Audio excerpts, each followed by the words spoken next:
Et oui, c'est la matinale de gestion de fortune, investissement conseil, profession CGP Patrimoine 24. Je suis avec Kevin Tezet. Kevin, bonjour. Bonjour Frédéric.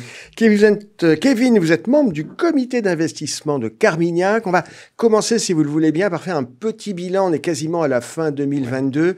Qu'est-ce qu'il faudra retenir de cet exercice qui aura été quand même compliqué? Alors, ce qui a marqué 2022, il me semble que c'est ce durcissement, ce resserrement monétaire sans précédent, hein, tant en termes d'amplitude que de globalisation. Oui, c'est arrivé partout dans le monde. Et ça, en réponse à une pression inflationniste avec très peu de précédents. Donc ça, c'est un événement marqué. Ça, c'est une rupture, hein? Oui, clairement, un vrai changement. Le deuxième fait marquant, c'est le retour du risque géopolitique. Alors avec ce qui se passe aux frontières de l'Europe, évidemment, aussi beaucoup d'échéances électorales, des élections présidentielles en France, en Italie, des élections de mi-mandat aux États-Unis, et puis aussi, des discussions plus ou moins tumultueuses entre la Chine et les États-Unis. Et ça a eu un impact très important sur les marchés financiers. Hein, la guerre en Europe, ça fait 70 ans qu'on n'avait pas connu ça. La guerre en Europe, est-ce qu'on arrive à imaginer un scénario de sortie ou pas? Alors c'est évidemment éminemment complexe, c'est-à-dire que là aussi, le champ des possibles est très large. Ça pourrait s'éterniser pendant encore plusieurs mois, voire trimestres. Et pour autant, ça fait déjà 8-9 mois, et 8-9 mois en tant que tel, d'une guerre qui se prolonge, c'est sans doute déjà une forme de défaite de l'administration russe. Oui, c'est une forme de défaite, et en même temps, ça reste un élément éminemment déstabilisateur pour les marchés et pour l'Europe. 2023, on arrive à... Vous voyez quoi? Parce que côté États-Unis, on parle d'une décrue de l'inflation. En Europe, pas encore. 2023 s'annonce comme un cru. Ça sera de quel type? Alors, ce qui a marqué 2022, c'est aussi, on va dire, ce bras de fer entre inflation et récession. Ce qui va prendre le dessus sur l'année 2023, ce qu'on anticipe, en tout cas chez Carmignac, c'est bien cet environnement récessionniste qui va prendre de l'ampleur. On y est sans doute déjà, quand on regarde des indicateurs... on va dire avancée de la trajectoire économique, sans doute plutôt en Europe en termes de récession, une récession un peu moins sévère qu'on ce que pouvait craindre. Aux États-Unis, on pourrait avoir l'illusion d'un atterrissage en douceur de l'économie américaine avec cette décrue de l'inflation, mais avec le risque que la Réserve fédérale doive en faire davantage au cours de la deuxième partie de 2023, parce que l'inflation y est quand même relativement persistante. Il y a des endroits où ça se passe mieux. On a une vraie désynchronisation de la croissance économique, et notamment en Chine, où ce qui devrait être une des rares régions où la croissance économique, la croissance du PIB en 2023 devrait être plus importante qu'en 2022, ce qui ne sera pas le cas en Europe et pas le cas aux États-Unis. Récession, c'est le mot qui fait peur. Alors, parce que inflation plus récession, là, on se dit, on a un effet de ciseau. Ça va être... Oui, tout à fait. C'est-à-dire qu'il y a moins de croissance économique. Ça veut aussi dire quand même moins d'inflation. C'est-à-dire qu'on a sans doute passer le point haut de l'inflation aux États-Unis. En Europe, on n'y est pas très loin. On va dire le manuel de l'investisseur dit que en période de récession, il y a quand même une marche à suivre. On privilégie des portefeuilles plutôt défensifs. On retrouve de la valeur, une forme de valeur de protection sur les marchés de taux qui ont beaucoup souffert. Ces obligations émises par des emprunteurs très bien notés. On retrouve une forme de valeur de protection sur ces marchés-là. Et là aussi, cet environnement de désynchronisation de la croissance économique, il y a quand même une vertu qu'on retrouve, c'est celle de la diversification. Et donc, plutôt que de regarder à l'ouest, où on aura toujours cette dynamique de récession, d'inflation plus ou moins persistante dans ce rythme de décrue, regardez ce qui se passe en Chine, je le disais, là où on a une croissance économique qui sera plus forte. Toutes choses égales par ailleurs, ça devrait se retrouver dans les résultats des entreprises. Oui. Et puis regardez aussi, si on regarde à l'Est, regardez aussi au Japon par exemple. Le Japon, la belle endormie, comme on dit. Exactement, parce que on sort quand même de 25 ans de salaire réel qui était complètement déprimé. Le Japon, ça fait 20 ans qu'on se dit oui, mais ça va repartir, et ça fait 20 ans qu'on reste un petit peu dans l'expectative. Vous pensez que ça peut bouger? Qu'est-ce qui vous rend optimiste sur le Japon? Je le disais, on a eu cet environnement de consommation complètement, de salaire réel complètement déprimé. On a une baisse du yen qui a été extrêmement forte, autour de 20%. Compétitivité. Exactement. Donc l'économie japonaise devient à nouveau très très compétitive.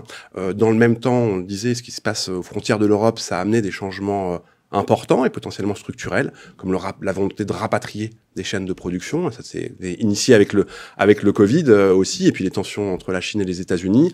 Là aussi, on pourrait voir ces mouvements de rapatriement de chaînes de production de la Chine vers le Japon, dans une économie où le marché de l'emploi est quand même relativement tendu. Et donc ça veut dire que les salaires locaux pourraient être pour le coup, pour être remonté, ça veut dire, ça viendrait stimuler la demande interne. Donc il y a des choses à faire par là-bas. On a évoqué les marchés actions. Alors c'est vrai que quand on est un gérant d'actifs comme vous, avec une vocation à regarder toutes les classes, on se dit il y a toujours quelque chose à faire. Effectivement, s'il y a de la récession, vous parliez des valeurs cycliques, on va aller plutôt vers les actifs un peu, les secteurs défensifs. Exactement. Sur le front obligataire. Ouais.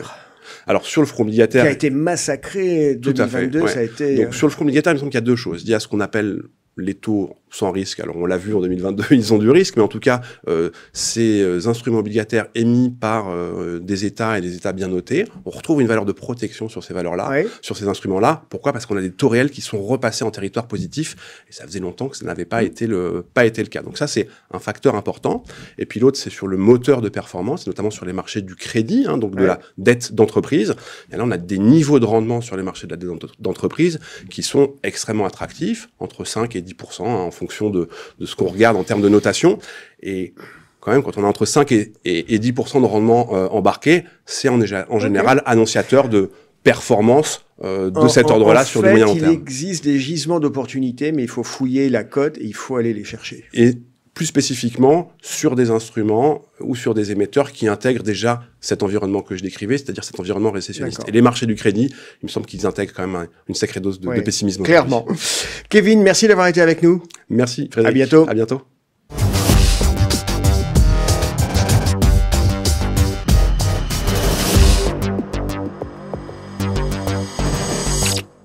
Allez, on continue la matinale. Je suis maintenant avec Alain Krief. Alain, bonjour. Bonjour Frédéric. Alain, vous êtes responsable de la gestion obligataire chez EDRAM. Votre actualité, c'est que vous avez complété la gamme Millésima avec un nouveau cru. Tout à fait. On a lancé récemment EDRS Millésima World 2028. Ok, donc c'est un fonds à échéance. Ça s'annonce clairement.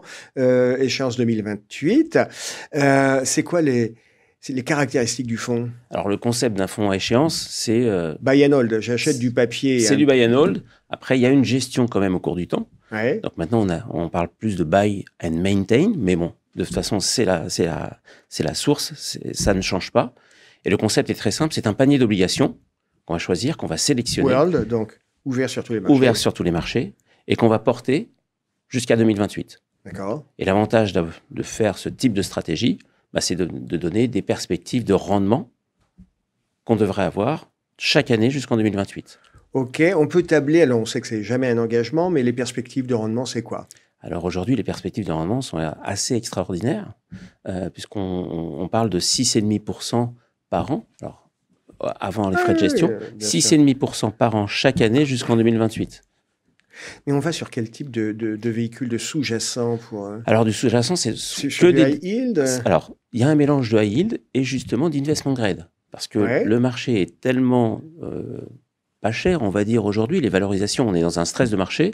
Ça nous permet d'aller prendre peu de risques par rapport à ce qu'on a pu prendre auparavant et d'avoir ce type de rendement tout de même. C'est quoi comme papier? C'est quoi comme signature? Alors, ce sont des signatures. Alors, c'est vrai qu'elles sont notées entre triple B et double B, majoritairement. Et ce sont vraiment des champions nationaux dans tous les pays d'Europe, notamment. D'accord. Donc, même si on est sur du double B, on reste sur des opérateurs qui offrent de la visibilité, c'est ça? Exactement. Alain, sur ces fonds échéances, est-ce qu'il n'y a pas un petit phénomène de mode quand même? On sent que ça crépite en ce moment chez tous les gérants.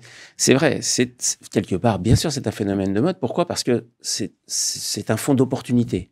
Aujourd'hui, l'opportunité est là. Donc forcément, quand il y a une opportunité, tout le monde se jette dessus.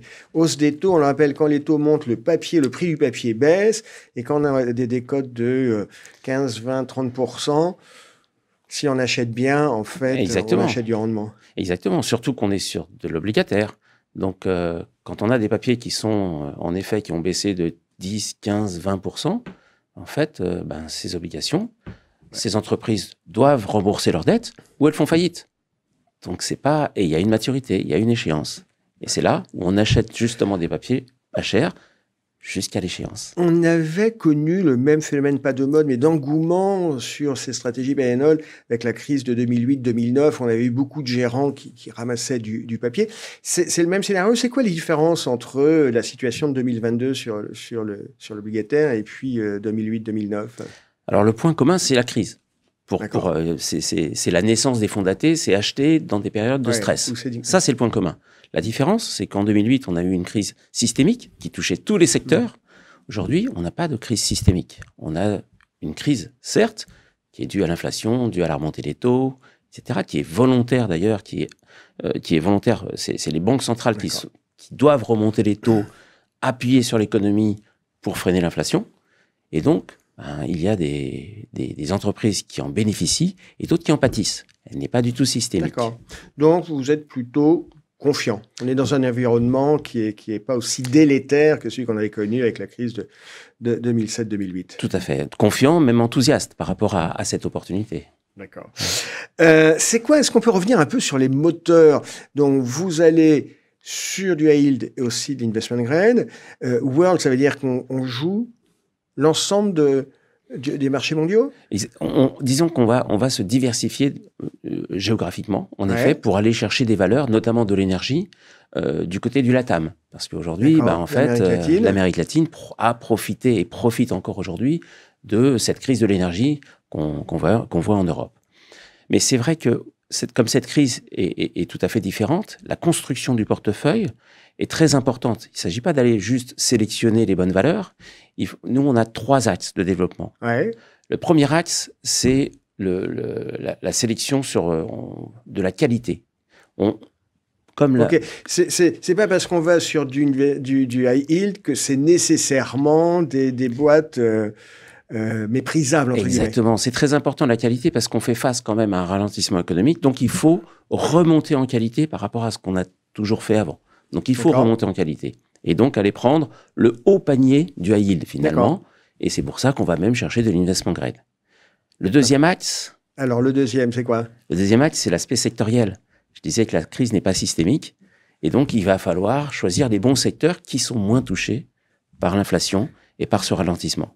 Donc, on va mettre de côté le secteur immobilier ou le secteur du retail.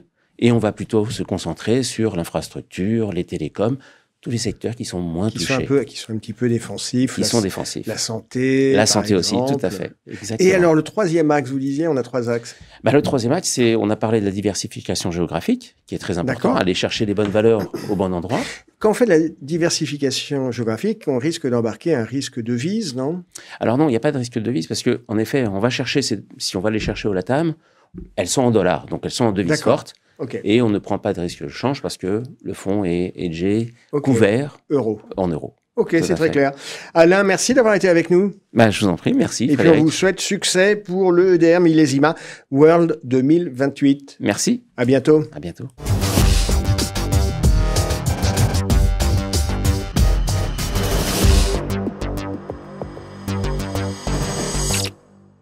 Allez, je suis maintenant avec Nicolas Moutet. Nicolas, bonjour. Bonjour Frédéric. Nicolas, vous êtes responsable des relations partenaires d'Amiral Gestion. Votre actualité, c'est que en 2023, la maison va fêter ses 20 ans, c'est ça? Exactement, ouais. Création en 2003. On est très fiers.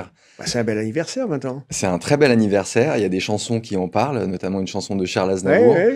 Mais c'est surtout, en dehors des 20 ans passés, c'est surtout... se dire, on continue à rester une maison indépendante avec un ADN très fort et on se pose la question... C'est quoi qui caractérise Amiral Gestion? Est-ce qu'il y a des choses qui ont changé en 20 ans? Est-ce que vous gardez le même esprit? Alors, ce qui caractérise Amiral Gestion, c'est un ADN très fort. En fait, c'est dans notre baseline qui est entrepreneur investi. On est toujours une société d'entrepreneurs. L'ensemble des salariés sont actionnaires. Je crois que c'est quelque chose de très fort. Et on est aussi tous investis dans tous les fonds de la maison. Et en termes d'alignement d'intérêt avec les clients qui nous confient de l'argent, je pense que c'est un élément important. Ah oui, bien sûr. Et après, donc on garde cet esprit entrepreneur. Oui, tout à fait. Ce côté un peu gestion de conviction. Oui. On accepte de prendre des risques. On accepte de prendre des risques, tout à fait. Qu'est-ce qu'on voit pour les prochaines 20 années? Alors, déjà, c'est de conserver cet ADN qui nous a forgé, dans lequel on a acquis énormément d'expérience. C'est déjà une gestion fondamentale, que ce soit en sélection action ou en sélection obligataire. On connaît des entreprises, on s'intéresse peut-être un peu moins à la bourse et beaucoup plus aux boîtes. Une gestion de conviction, vous en parliez, mais c'est aussi une gestion long terme. On pense, c'est vraiment le retour du principe à la moyenne, en se disant que si on travaille énormément sur une entreprise, qu'on arrive à définir sa valeur, quelque part, au bout d'un moment, la bourse, le prix proposé en bourse finit par converger. Oui, tout à fait. Et pour les 20... Ça, c'est une logique de moyen long terme, cette approche. C'est très long terme. Une logique d'entrepreneur, de se dire on ne va pas se laisser bluffer par le cours de bourse à court terme, mais regarder les fondamentaux. Oui, puis finalement, c'est un des intérêts, en fait, que tout le monde soit actionnaire. Quand on est actionnaire d'une société, on est plutôt long terme. Contrairement à un management qui pourrait être intéressé sur des stock options à 3 ou 5 ans, là, tout le monde est intéressé à la réussite de la société à long terme. Et donc, dans les prises de décision, dans les lancements de fonds, on est long terme. Le lancement de fonds, vous avez lancé un fonds tech là, pendant l'été. Tout à fait. Ça donne quoi? Écoutez, commercialement d'abord, parce que c'est pas simple de vendre un fonds tech en ce moment. Non, c'est pas simple de lancer un fonds tech. Ce que l'on trouve tout particulièrement intéressant, c'est que si on avait eu cet échange il y a 2 ans ou 3 ans en arrière, j'aurais pu assez facilement vous dire que les techs étaient trop chers, qu'il fallait pas particulièrement y aller. La différence aujourd'hui, c'est déjà en termes de valorisation. Nous, on aime la relation entre valeur et prix. Et aujourd'hui, en termes de valorisation, il y a des choses à faire et des choses qui sont intéressantes. C'est quoi l'esprit de ce fonds tech? C'est un fonds tech valeur européenne, c'est ça? Alors, pas uniquement, mais effectivement, par rapport à d'autres fonds tech, parce que vous auriez pu me dire un fonds tech de plus. Après, pour faire un parallèle avec la cuisine, mais c'est de se dire, quand Joël Robuchon fait une purée, on peut se dire que c'est une purée de plus. Sauf que c'est celle de Joël. Exactement. Et l'idée, c'est de se dire, où est-ce qu'on va pouvoir apporter réellement de la valeur ajoutée sur un fonds tech?